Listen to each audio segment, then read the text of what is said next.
Good morning students.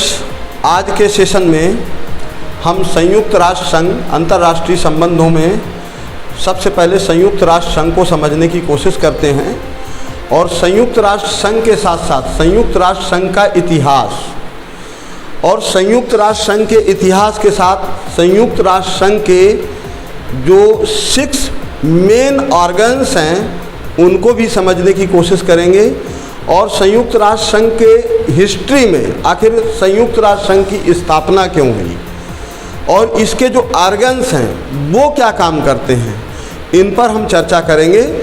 और ये session चूँकि बहुत लंबा होने वाला है तो दैट्स वाई ये संयुक्त राष्ट्र संघ की स्थापना, इसके अंग, इसके उद्देश्य, इसके कारक, इन तमाम चीज़ों पर हम कम से कम 2 से 3 सेशन में इसका डिस्कशन करेंगे। तो अंत तक कम से कम बने रहिए और अंत तक इसके तीनों सेशन आप सभी को लेने हैं। और वीडियो अगर पसंद आए, आप लोग जो है लाइक या सब्सक्राइब नहीं करते हैं, 1 मिनट की बात होती है, 1 मिनट में अगर आप सब्सक्रिप्शन दे देंगे तो टीचर्स को जो है एक टीचर्स का मनोबल बढ़ता है और हमें भी अच्छा लगता है कि हाँ कुछ लोग हमें देख रहे हैं और समझने की कोशिश कर रहे हैं। तो सबसे पहले हम बात करते हैं संयुक्त राष्ट्र संघ की स्थापना। तो बेसिकली संयुक्त राष्ट्र संघ की स्थापना जो है 1945 में द्वितीय विश्व युद्ध के बाद हुई थी, वर्ल्ड वार 2 के बाद हुई थी। और वर्ल्ड वार 2 के बाद जब इसकी स्थापना हुई, इसका एस्टेब्लिशमेंट हुआ, तो इसके पीछे का जो मेन ऑब्जेक्टिव था वो main objective was that international peace and security, मतलब अंतर्राष्ट्रीय शांति और सुरक्षा, ये इसका एक मुख्य उद्देश्य था संयुक्त राष्ट्र संघ का। तो बेसिकली क्या संयुक्त राष्ट्र संघ की स्थापना से पहले कोई ऐसा इंटरनेशनल ऑर्गेनाइजेशन नहीं था जो इस विश्व युद्ध को रोक सके। एग्जैक्टली था, वो इंटरनेशनल लीग ऑफ नेशन था, league of nation, league of Nations. ये एक इंटरनेशनल ऑर्गेनाइजेशन था जिसकी स्थापना 1919 में की गई थी। 1919 में इसकी स्थापना की गई थी during the world war first. और चूंकि जो वर्ल्ड वार फर्स्ट हुआ था तो वर्ल्ड वार फर्स्ट को कहा गया था this is the war of all wars, ये युद्धों का युद्ध है, मतलब सबसे बड़ा युद्ध है। अगर हम दूसरी भाषा में कहें तो महाभारत से भी भीषण युद्ध था वर्ल्ड वार फर्स्ट। और ये कहा गया कि अब इस युद्ध के बाद दूसरा ऐसा कोई युद्ध नहीं होगा, दुनिया ऐसा कोई दूसरा युद्ध नहीं देखेगी। 1919 में वर्ल्ड वार फर्स्ट ख़त्म होता है और उसी समय लीग ऑफ नेशन का इस्टेब्लिशमेंट होता है ड्यू टू इंटरनेशनल पीस। उसके पीछे एक ऑब्जेक्टिव था कि ये इंटरनेशनल पीस को मेंटेन करेगी लीग ऑफ नेशंस। लेकिन इसके बाद भी दोबारा युद्ध हो जाता है, वो 1936 में, जो कि 1945 तक चला था। ये सबसे लंबा युद्ध चला था 1936 से लेकर के 1945 तक। WW2 मतलब वर्ल्ड वार सेकेंड, इसका क्या सीधा सा मतलब हुआ कि league of Nations world war 2 को रोकने में फेल्योर रहा, मतलब वर्ल्ड वार 2 नहीं रोक पाया। That's why league of Nations को डिसॉल्व कर दिया गया, भंग कर दिया गया। क्यों भंग कर दिया गया? क्योंकि league of nation world war 2 को होने से नहीं रोक सका। इसके बाद हमारा जो है वर्ल्ड वार 2 हो जाता है। वर्ल्ड वार 2 के परिणाम जो थे वो बड़े ही भयावह रहे, चूँकि इसका अंत जो है जापान के नगरों हिरोशिमा और नागासाकी में परमाणु हमले पर जाकर के समाप्त होता है। लीग ऑफ नेशन की स्थापना कब की गई थी? Under the treaty of Versailles, जब जर्मनी को जो है संधि करने पर विवश कर दिया था, तब जो है उस समय अलाइड पावर्स ने एक्सिस पावर को संधि करने पर विवश कर दिया था। जर्मनी ने जो शर्तों जर्मनी ने जो संधि की थी वो जर्मनी की किसी भी शर्त पर नहीं की थी। जर्मनी को तो मजबूरन उस ट्रीटी को साइन करना पड़ा था, जिसका परिणाम था ये वर्ल्ड वार 2। हिटलर ने कहा कि इसका हम बदला लेंगे। किससे बदला लेंगे? अलाइड नेशन से। अलाइड नेशन से बदला लेने की वजह से ये वर्ल्ड वार 2 हो गया। वो बात अलग है कि वर्ल्ड वार फर्स्ट भी वर्ल्ड वार सेकेंड दोनों ही वार जो है जर्मनी को हार देखना पड़ा, दोनों ही वार में जर्मनी को हारना पड़ा, बात अलग है। अब 1945 में जब इसका यूएनओ का यूनाइटेड नेशंस ऑर्गेनाइजेशंस का जो है गठन होता है, तो इसके पीछे फिर से एक बार वही ऑब्जेक्टिव कि हम बात करेंगे इंटरनेशनल पीस एंड सिक्योरिटी की। और प्रमोट क्या करेंगे? प्रमोट करेंगे हम नेबरहुड, पड़ोसीवाद को जो है हम पड़ोसीवाद, भाईचारा, ब्रदरहुड, इसको प्रमोट करेंगे। और बात करेंगे यूनाइटेड नेशंस लेवल पर, मतलब वैश्विक लेवल पर हम एक तरह से किसकी बात करेंगे? ह्यूमन राइट्स की बात करेंगे, फंडामेंटल राइट्स की बात करेंगे।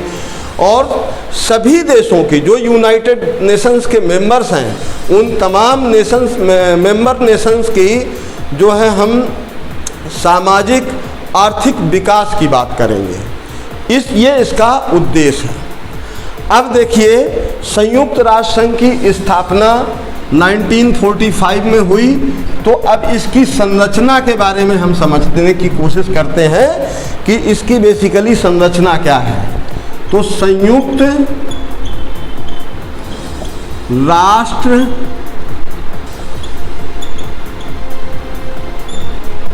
संघ की संरचना, बेसिकली ये संरचना क्या है? This has 6 main organs. United Nations general assembly, ये एक है नंबर है आपका यूनाइटेड नेशंस जनरल असेंबली। इसको ऐसे भी समझ लीजिए जैसे हमारे भारत का पार्लियामेंट है, पार्लियामेंट में 2 हाउसेस हैं। 2 हाउस में कौन कौन से हैं? एक लोकसभा, एक Rajya Sabha.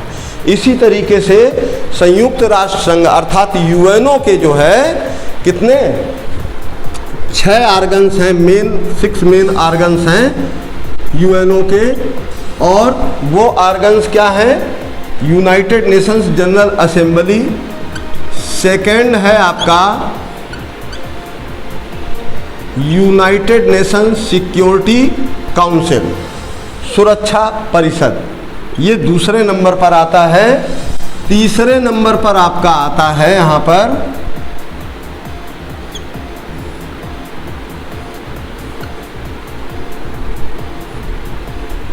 United Nations economic social council, United Nations economic and social council.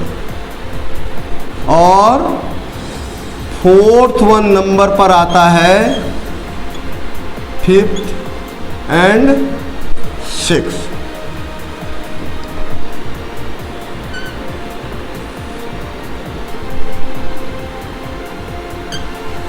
International justice of court, international justice of court. 5th number is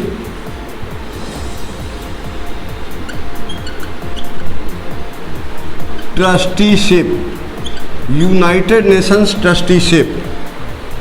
तो देखिए ये जो ट्रस्टीशिप है इसका आजकल रोल बहुत कम हो गया है, इसको ना के बराबर इसकी भूमिका रह गई है। बाकी जो है आपके ये जो 4 ऑर्गन्स हैं, United Nations general assembly, United Nations security council, United nation economic and social council और इंटरनेशनल जस्टिस कोर्ट, ये जो है बड़ी ही अहम भूमिका निभाते हैं। इसके मेन 6 ऑर्गन्स हैं, 1, 2, 3, 4, 5th और 6 अभी हम बता देंगे लेक्चर करते करते। तो बेसिकली ये 6 ऑर्गन्स हैं, जिसमें ये 5th आपके सामने है, 6ठा भी बता देंगे। इनका रोल क्या है? तो जो ये हमारी यूनाइटेड नेशंस जनरल असेंबली है, ये बेसिकली सबसे बड़ी असेंबली है और इसका जो हेड ऑफिस है वो कहाँ पर बना हुआ है? इन सब के हेड ऑफिस न्यूयॉर्क में बने हुए हैं।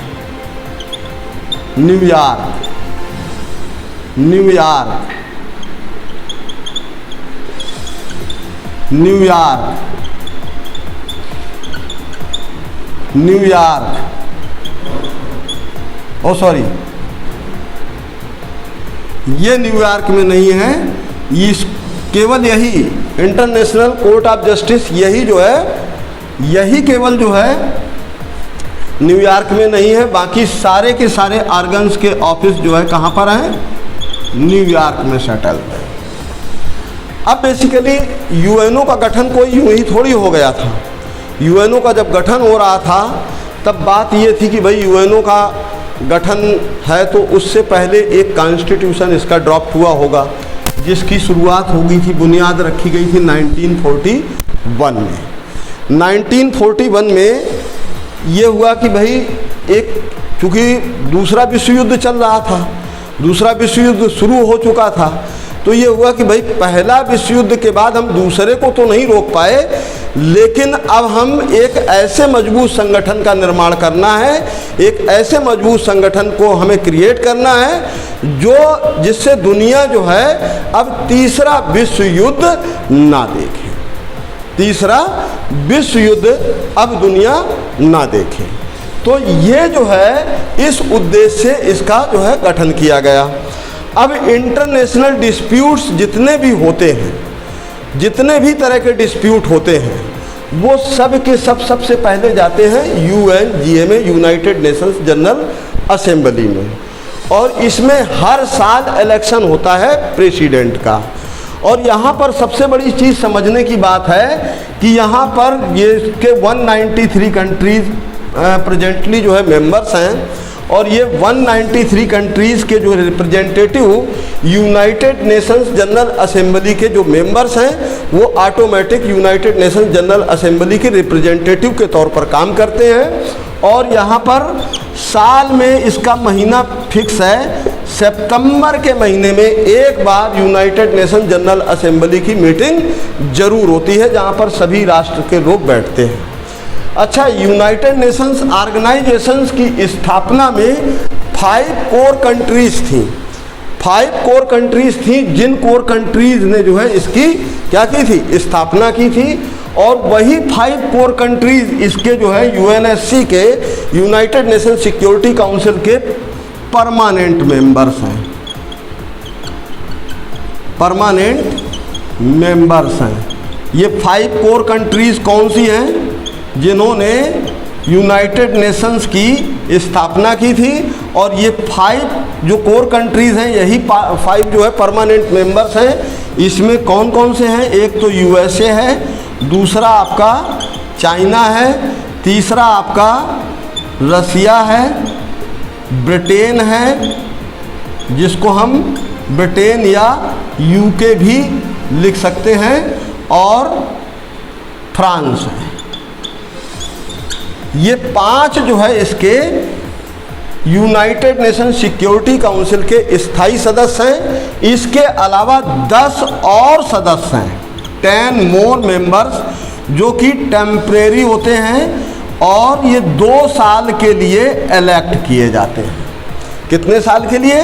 कुल 2 साल के लिए इलेक्ट किए जाते हैं, और इसका चुनाव हर साल होता है, और उसमें जो मेंबर्स रिटायर होते रहते हैं वो नए मेंबर्स उसकी जगह फुलफिल करते रहते हैं। तो 2 साल के 2 साल के टेन्योर के लिए temporary membership United nation security council की मिल जाती है किसी को भी। तो बेसिकली इन और ऑर्गन्स के बारे में पढ़ने से पहले अब हमें इन 6 ऑर्गन्स के बारे में समझना है, पढ़ना है। उससे पहले अब हम इसके बारे में ये जान लें कि मोटा मोटा रफ आइडिया तो हमें मिल ही गया। अब रफ आइडिया मिलने के बाद अब हमने फिर से एक बार वहीं पर बात करेंगे कि जब हमने 1945 में जब यूनाइटेड नेशंस ऑर्गेनाइजेशंस की स्थापना की, इस्टेब्लिशमेंट की, तो कुल 50 मेंबर्स थे इसके। एक मेंबर्स था सूडान, जो कि उस समय नहीं आ पाया था, बाद में उसने आकर के सिग्नेचर किया था सूडान ने। तो इस समय 51 मेंबर्स से जो है यूनाइटेड नेशंस ऑर्गेनाइजेशंस की शुरुआत होती है और प्रेजेंटली जो है 193 मेंबर्स हैं। इसको हमें समझना होगा कि प्रेजेंटली 193 मेंबर्स हैं किसके, यूनाइटेड नेशंस ऑर्गेनाइजेशंस के। अब हम फर्दर बात करते हैं यूनाइटेड नेशंस ऑर्गेनाइजेशंस के, इसके कॉन्स्टिट्यूशंस के बारे में। बेसिकली जो यूनाइटेड नेशंस चार्टर के नाम पर जाना जाता है, इसको जैसे हमारे देश का कॉन्स्टिट्यूशन है, कॉन्स्टिट्यूशन ऑफ इंडिया, सेम ये भी जो चार्टर है 1945 का, ये भी जो है क्या है, एक तरह का यूनाइटेड नेशंस का क्या है, एक कॉन्स्टिट्यूशन है। और जिस कॉन्स्टिट्यूशंस को 193 जो स्टेट्स हैं, सोवरेन स्टेट्स हैं, वो इसके मेंबर्स को जो है क्या करना होता है, रिस्पेक्ट करनी होती है, फॉलो करना होता है। अब अगर हम इस चार्टर की बात करें तो यूएन चार्टर में 19 चैप्टर हैं कुल और 111 आर्टिकल्स हैं, अर्थात 111 आर्टिकल्स और 19 चैप्टर हैं इसमें कुल यूएन चार्टर में, यूनाइटेड नेशंस चार्टर अर्थात यूनाइटेड नेशंस के कॉन्स्टिट्यूशन में।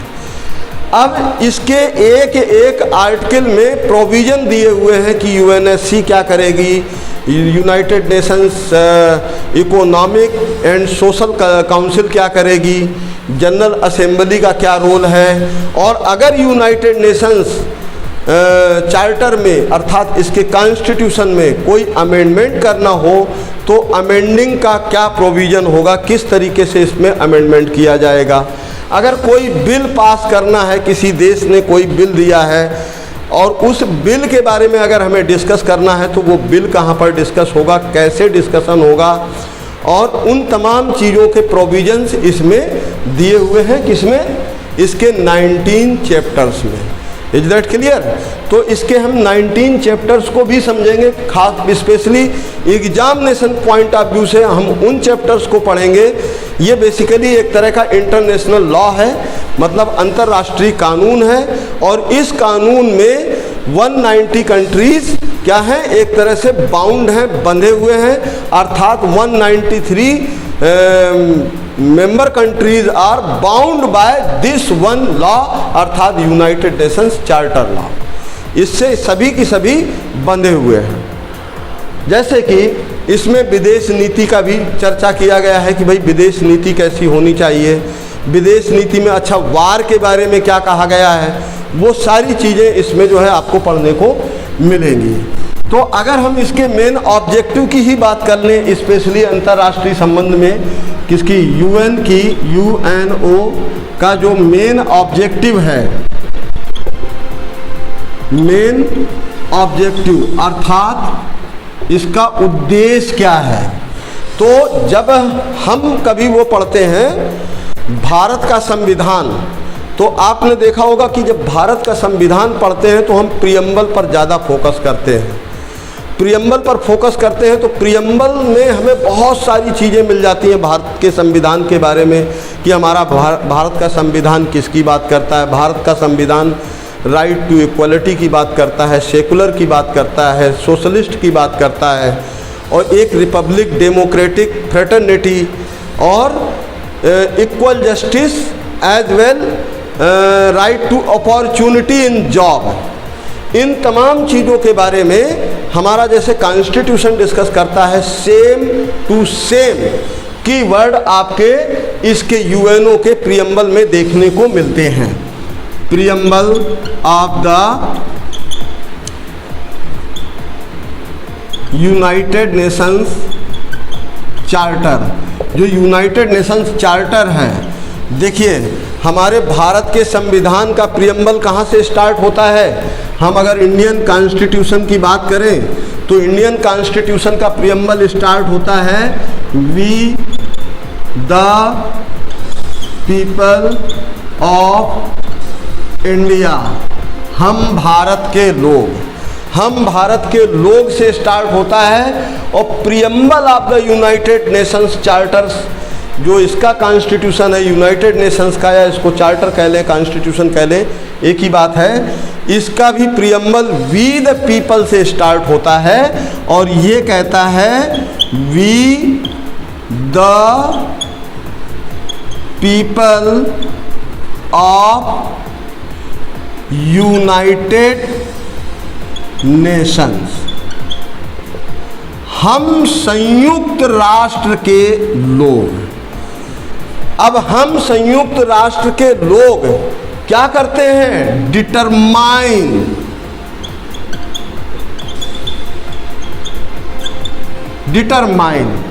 हम संयुक्त राष्ट्र के लोग डिटरमाइन का मतलब एक तरह से हम संकल्प लेते हैं, हम संयुक्त राष्ट्र के लोग संकल्प लेते हैं। और किस चीज का संकल्प लेते हैं, टू सेव सक्सीडिंग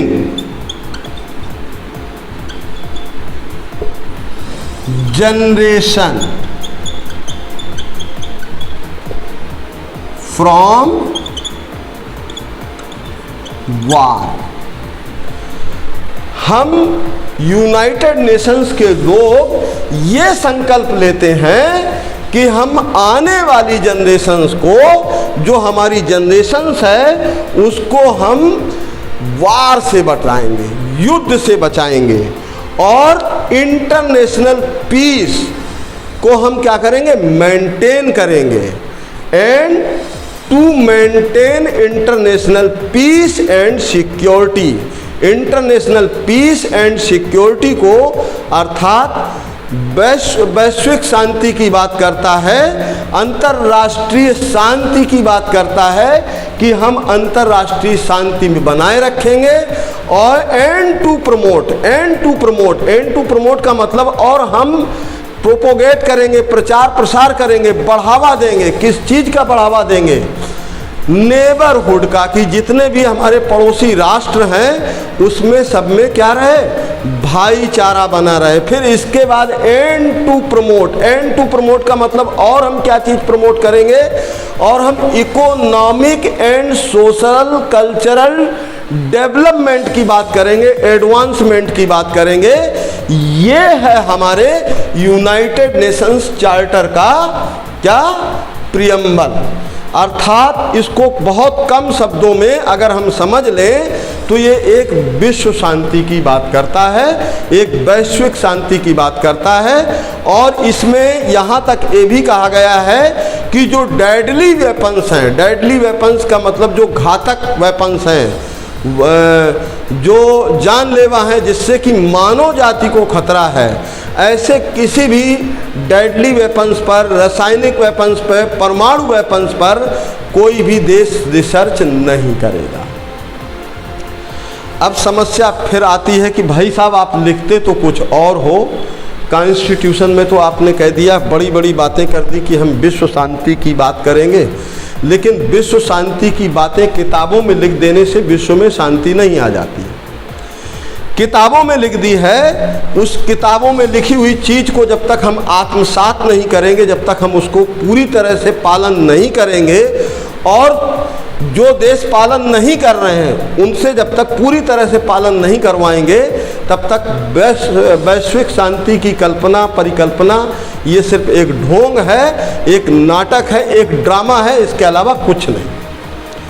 हमारे देश में हम थोड़ा लेट आज़ाद हुए, 2 साल बाद आज़ाद हुए। 1947 में जब हम आज़ाद हुए तो हमारे देश के पहले प्रधानमंत्री पंडित जवाहरलाल नेहरू ने उसी समय अपनी विदेश नीति निर्धारित की।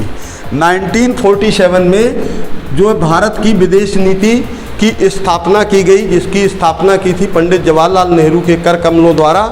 और पंडित जवाहरलाल नेहरू ने उस समय जो परमाणु हथियारों का विरोध किया था, उन्होंने कहा कि विश्व में किसी भी देश के पास परमाणु हथियार नहीं होने चाहिए, क्योंकि उन्होंने 1945 का जो सेकेंड वर्ल्ड वार था उसके भयावह परिणाम को देखा था, भोगा था, अपनी आंखों से देखा था कि हिरोशिमा और नागासाकी में आखिर क्या दशा की थी इन लोगों ने।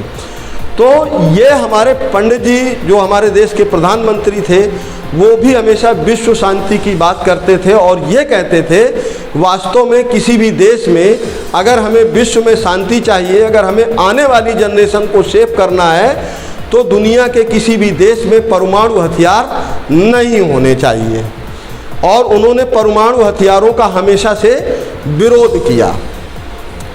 लेकिन परमाणु हथियारों से लैस जो कंट्रीज़ थीं वो तो मानने वाली नहीं थी। भाई एक तरफ तो यूएसए, एक तरफ आपका जो है ये रसिया, ये दोनों ही परमाणु शक्ति वाले देश थे। चाइना भी उसी समय आज़ाद हुआ था और चाइना इवन देन चाइना भी धीरे धीरे पावरफुल हो रहा था, क्योंकि वो उसकी अपनी एक सोच है, साम्राज्यवादी नीति है। जबकि यूएन चार्टर में अगर हम बात करें, यूएन चार्टर जो यूनाइटेड नेशंस चार्टर है वो कहता है कि भाई साम्राज्यवाद की नीति कोई नहीं अपनाएगा, कोई किसी दूसरे की सीमाओं में, कोई किसी दूसरे की बाउंड्रीज में इंटरवेन नहीं करेगा। और यहाँ तक यूनाइटेड नेशन सिक्योरिटी काउंसिल्स के इस चार्टर इसके अकॉर्डिंग अगर हम देखें तो हर देश को ये अधिकार है कि वो अपनी बाउंड्रीज की रक्षा करे और बाउंड्रीज की रक्षा अगर ज़रूरत पड़े तो वो शस्त्र उठाए। जबकि अगर यूएन चार्टर की बात करें तो यूएन चार्टर में तो स्पष्ट लिखा है, इसके प्रियम्बल में ही, कहीं और मत जाइए, प्रियम्बल में ही लिखा है कि अगर कोई इंटरनेशनल डिस्प्यूट है किन्हीं दो सोवरेन स्टेट के बीच, तो वहाँ पे आर्म फोर्सेस का यूज नहीं किया जाएगा, उसको पहले डिप्लोमेसी से बातचीत करके रिजॉल्व करने का प्रयास किया जाएगा।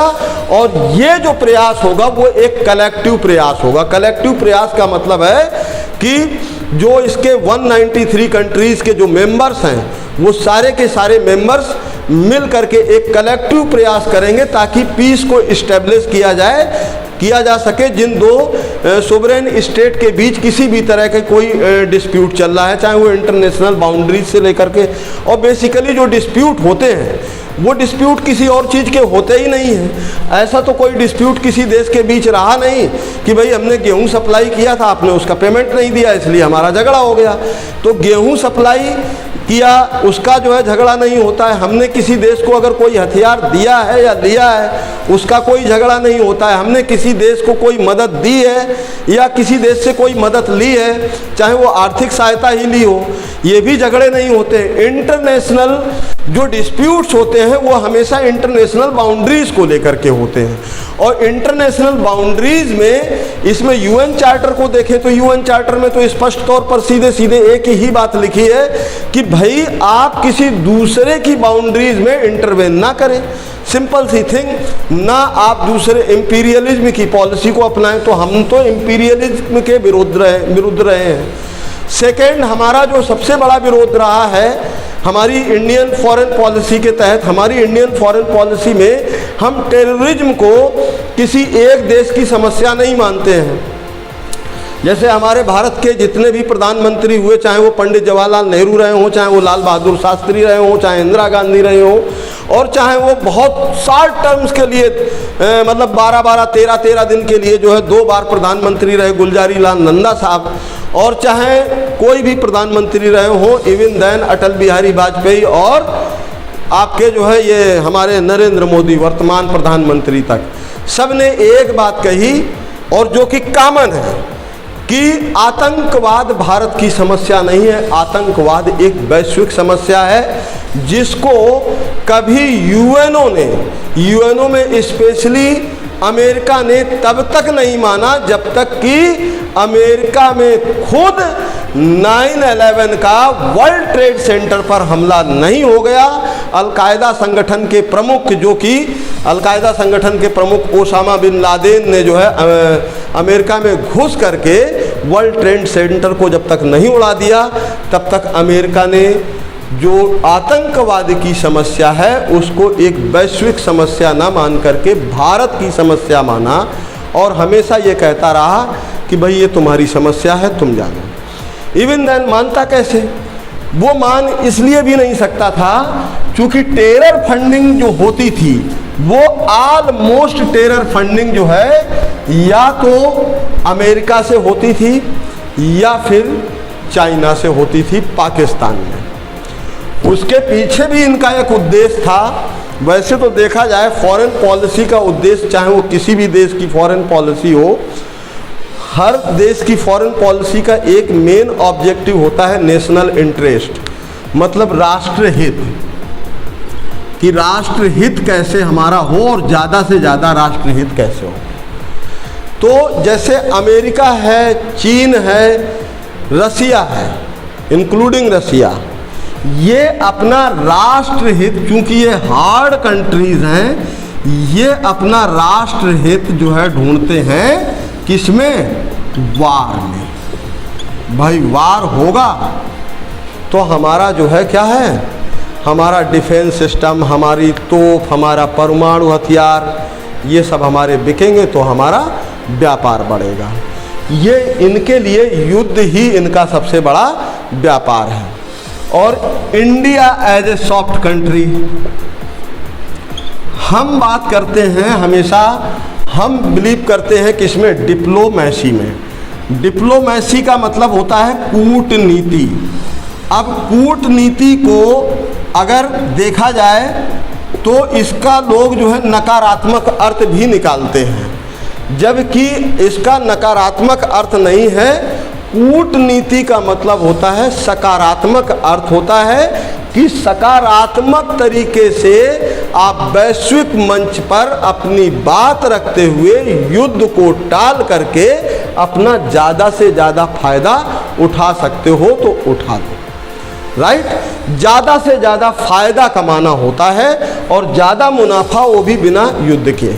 तो जैसे कि हमने देखा है कि हम गुट निरपेक्ष भी हैं, हम किसी गुट में भी नहीं शामिल हुए, जो कि 1945 में जब यूनाइटेड नेशंस ऑर्गेनाइजेशंस की स्थापना हुई तो दुनिया दो गुटों में बट गई है। अब दो गुटों में बट गई, कभी तो रसिया कहता है कि हमारे पास आ जाओ और यूएसए कहता है हमारे पास आ जाओ, चूँकि ये दो महाशक्तियाँ उभर करके आ गई। भारत ने कह दिया कि मैं तो तटस्थ हूँ, मैं किसी भी ग्रुप में या किसी भी गुट को ज्वाइन नहीं करूँगा। रीजन बिहाइंड, अभी अभी तो हमने जन्म लिया है, अभी अभी हमने आज़ादी का सूरज देखा है और फिर से हम एक बार किसी गुट में शामिल हो जाने का मतलब है उस गुट की मनमानी, उस गुट की आर्बिट्रेरी इन्वेजन को भी आपको झेलना होगा, मतलब आप गुलाम की गुलाम ही रहे। तो कुल मिलाकर के उस आर्बिट्रेरी इन्वेजन से, शक्तिशाली देशों के आर्बिट्रेरी इन्वेजन से बचने के लिए हमने क्या किया, हमने गुट निरपेक्ष रहना पसंद किया। हम नॉन अलाइनमेंट प्रैक्टिस करने लगे और इस नॉन अलाइनमेंट का ही परिणाम है कि हमसे यूएसए ने मना किया जब ये यूक्रेन रसिया कॉन्फ्लिक्ट के बीच कि आप रसिया से किसी भी तरह का कोई जो है गैस या पेट्रोलियम पदार्थ नहीं लेंगे। हम ले आए, क्यों? अगर हमको तुम सस्ता दे दो हम रसिया से छोड़ करके तुम्हारे पास आ जाएंगे। हमें तो अपना राष्ट्रहित देखना है कि हमारा राष्ट्रहित कहाँ पे हो रहा है। अगर हम, क्योंकि अंतर्राष्ट्रीय संबंधों में एक चीज़ हमेशा दिमाग में रखिएगा कि अंतर्राष्ट्रीय संबंध जो है कभी भी स्थायित्व तो कुछ भी नहीं होता है, इसमें परमानेंट कुछ भी नहीं होता है। ना तो दोस्त परमानेंट होता है ना दुश्मन परमानेंट होता है, क्योंकि जब कभी हम इनको दोस्त दुश्मन को जो है जब क्लासीफाई करेंगे तो इसमें क्लासीफाई करना भी बड़ा मुश्किल होता है। चाइना हमें किसी प्लेटफॉर्म पर जब हम LAC में देखते हैं तो हमें अपना शत्रु नज़र आता है। जब वो पाकिस्तान में टेरर फंडिंग करता है तो हमें अपना शत्रु नज़र आता है। जब पाकिस्तान में, जबकि वो जानता है कि एक डिस्प्यूटेड लैंड है POK, वहाँ पर अपना इन्वेस्टमेंट कर रहा है अरबों रुपए उसने वहाँ पर इन्वेस्टमेंट कर दिए, पाकिस्तान चाइना कॉरिडोर बनाने में अरबों रुपए लगा दिया। आज अगर पीओके हमारे पास आ गया, या निश्चित तौर पर आज नहीं तो कल आना ही आना है, तो उसमें चाइना का कितना बड़ा लॉस होगा। और चाइना तब हमको जो है एक दुश्मन की नज़र से देखता है, हमें भी वो दुश्मन नज़र आता है कि भाई जानबूझ करके किसी भी डिस्प्यूटेड लैंड पर आपका जो इन्वेस्टमेंट है वो एक तरह से तुम्हारी चालाकी नहीं है तो फिर क्या है भाई। डिस्प्यूटेड लैंड पर आप जो है क्या अपने सैन्य ठिकाने बना रहे हो, चाइना पाकिस्तान कॉरिडोर बना रहे हो, वहाँ पर अपने बड़े बड़े प्रोजेक्ट लगा रहे हो, ये सारे के सारे प्रोजेक्ट तो बेकार हो जाएंगे। तो उन तमाम सिचुएशंस में चाइना हमें अपने शत्रु के तौर पर देखता है। मतलब चाइना के हिसाब से अगर हम चलें तो हमें पीओके को छोड़ देना चाहिए। Is that clear. अब सेकेंड बात आती है कि इतनी जगहों पर, इतने ग्राउंड पर तो हमें अपना शत्रु नज़र आता है, लेकिन जैसे ही हम रसिया की तरफ देखते हैं तो रसिया हमारा मित्र है, रसिया भारत का मित्र है। तो जब चाइना के जो कदम हैं वो रसिया से मित्रता की तरफ है, तो मित्र का मित्र भी अपना मित्र होता है। अब देखिए वहाँ पर ये हमें अपना मित्र नज़र आने लगता है, लेकिन चूंकि हमारी मित्रता तो अमेरिका से भी है। अब हम जब अमेरिका की तरफ देखते हैं तो हमारे मित्र का ये शत्रु नज़र आता है, तो वहाँ पर हमको ये जो है चाइना एक बार फिर शत्रु नज़र आता है। लेकिन जब हम एक एनवायरमेंटल पॉइंट ऑफ व्यू से डिस्कस करेंगे, एक ग्लोबल एनवायरनमेंट की बात करेंगे, तो वहाँ पर हमें चाइना एक बार फिर से मित्र ही नज़र आता है। तो कुल मिलाकर के जो हमारे कहने का अभिप्राय है, जो अर्थ है, मीनिंग है, वो ये है कि अंतर्राष्ट्रीय संबंधों में स्थायी कुछ भी नहीं होता है, ना तो स्थायी दोस्ती होती है, ना स्थायी दुश्मनी होती है। If there anything is permanent that is national interest. यदि कोई कुछ स्थायी है अंतर्राष्ट्रीय संबंधों में तो वो है क्या, मतलब हमारा राष्ट्रीय हित।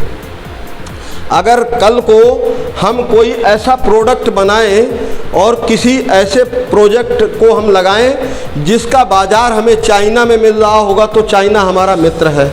अब देखिए चाइना के लिए हम मित्र भी हैं, शत्रु भी हैं। चाइना से हमारी मित्रता शत्रुता का मिला जुला भाव इस तरह से है, चाइना के बहुत सारे चाइनीज़ प्रोडक्ट इंडिया में यूज किए जाते हैं, तो जाहिर सी बात है हम चाइना के लिए तो बाज़ार हैं। अगर हम चाइना के लिए बाज़ार हैं तो वो हमसे दुश्मनी करेगा, हम उसकी प्रोडक्ट को जो है बैन कर देंगे, तो उसका जो है क्या होगा, एक फाइनेंशियल लॉस होगा, उसका इंटरनेशनल जो उसका नेशनल इंटरेस्ट है वहाँ पर क्या हो जाएगा, जीरो हो जाएगा। तो इसलिए चाइना कभी हम पर डायरेक्ट अटैक नहीं करता है।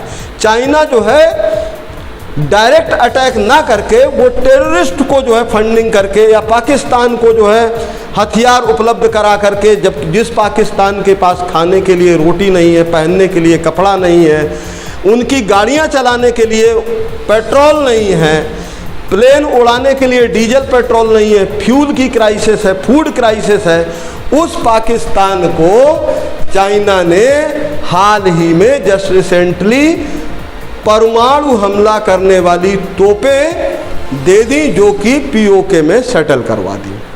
अब ये देखिए वहाँ पर ये क्या कर रहा है, वहाँ पे कोई दोस्ती वाला काम तो कर नहीं रहा है, एक दुश्मनी बढ़ा रहा है। और ये बात पता नहीं कैसे पाकिस्तान को नहीं समझ में आती है कि अगर इसने भारत पर हमला कर दिया तो ऑलरेडी फूड क्राइसिस है, चीन का कुछ बिगड़े ना बिगड़े, वहाँ पाकिस्तान के लोगों के मुंह में जो एक टाइम का खाना जा भी रहा होगा वो भी बंद हो जाएगा। तो जबकि चाइना क्या कर रहा है, चाइना उसको जो है अपना एक पाकिस्तान के कंधे इस्तेमाल करके फायरिंग चाइना कर रहा है। तो यहाँ अंतर्राष्ट्रीय संबंधों को समझने की ज़रूरत है। यहाँ पर राष्ट्रहित है जो वो सर्वोपरि है, यही हमारी सबसे बड़ी सफल विदेश नीति है। और जो हम बीच में चर्चा कर रहे थे कि भाई जो यूएन चार्टर में लिखा तो स्पष्ट तौर पर यही है कि जिनके पास भी परमाणु शक्ति वाले देश हैं उन्हें अपने परमाणु हथियार को जो है क्या कर देना चाहिए, डिस्ट्रॉय कर देना चाहिए। और भारत ने भी इस बीच 1947, 1962, 1965, 1971 ये तमाम अटैक अपने ऊपर झेल लिए थे। तो 1974 में भारत ने एक सफल परमाणु पोखरण परीक्षण किया। ये हमारे विदेश नीति की क्या थी, एक सबसे बड़ी सफलता थी। और उस समय भारत पर ये प्रश्न चिन्ह लगा कि भाई साहब आप तो जो है परमाणु हथियारों का विरोध करते रहे, फिर आपने परमाणु परीक्षण कैसे कर लिया। तो भारत का जवाब बड़ा ही तटस्थ और बड़ा ही संतुलित बयान था या जवाब था कि भाई साहब आप तो AK-56 रखते हो, कम से कम हम भी तो देसी कट्टा रखें। चूँकि नेशनल जो इंटरनेशनल जो बाउंड्रीज़ है, उस बाउंड्रीज़ की भारत की जो है इंडियन टेरिटरीज़ की बाउंड्रीज़ है, भारत के अंदर विद इन इंडियन टेरिटरी जो भारत के नागरिक रह रहे हैं, उनकी सुरक्षा की जिम्मेदारी भी तो हम पर है। इसलिए हमने ये परमाणु परीक्षण किया। आप अपने परमाणु हथियार डिस्ट्रॉय कर दीजिए, भारत तुरंत डिस्ट्रॉय कर देगा। Is that clear? तो आज के सेशन में फ़िलहाल इतना ही रहेगा।